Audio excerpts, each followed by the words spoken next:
isang sulyap sa kontrobersyal na paggastos ng tanggapan ng pangalawang Pangulo, mga bagong kagamitan at mga programa. Narito ang ulat ng COA tungkol sa mga kagamitan at programa ng tanggapan ng pangalawang Pangulo sa ilalim ni VP Sara Duterte na umabot sa 76.11 million pesos ang kabuuang acquisition. Ang kontrobersyal na gastusin. Ang OVP ay nag-acquire ng 7 CCTV units. Binili sa halagang 212,464 bawat isa o may total na 1.484 million pesos. Ibig sabihin, mas mataas ito kumpara sa karaniwang high-end security camera packages na nagkakahalaga lang ng 15,000 to 22,000. Ang paliwanag ng OVP, para raw ito sa security systems ng mga satellite or extension offices at libreng sakay buses at dumaan sa tamang proseso. 2 MacBook Air laptops. Ang mga ito ay binili sa halagang 120,842 bawat isa at may total na 241,685. Ang ibig sabihin, mas mataas din ito sa retail price ng pangkaraniwang MacBook Air na nasa 42,000 to 60,000 pesos lamang, pero posibleng kasama na ang pinakamataas na specifications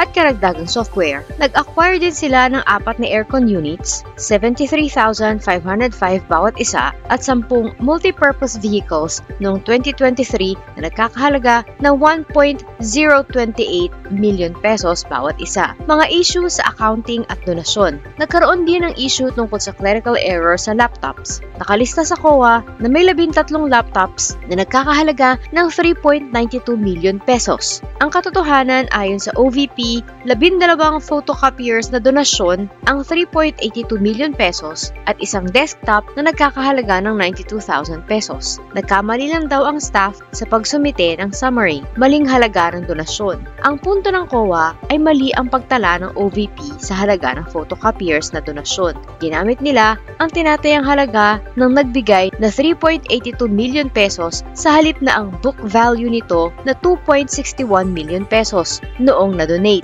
Ang epekto nito, nag-overstate o nasobrahan ang naitala nilang ari-arian ng 1.21 million pesos na lumalabag sa Government Accounting Manual. Mga lapses sa programa, hindi tamang paggamit ng pondo. Nakita ng COA na may problema rin ang pamamahala ng mga welfare program ng OVP. Ang Magnegosyo Taday program ay nagbigay ng tulong pinansyal sa 138 beneficiaries nang hindi sinuri kung magiging matagumpay ba ang kanilang proposals. Nilabag ang Manual of Operation. Hindi tamang monitoring. Hindi nabisita ang 72 sa 83 beneficiaries sa loob ng takdang 3 buwan matapos bigyan ng pondo. Nagkaroon din ng late liquidation. Hindi na liquidate o hindi na i-report sa tamang oras ang paggastos ng 2.1 million pesos na pondo, may delay na 2 hanggang 154 na araw. Ikaw na nanonood ng video na ito, kapani-paniwala ba ang halaga ng mga bagay na na-acquire ng OVP sa loob ng 2 taong nakalipas? Leave a comment below para sa inyong mga opinyon.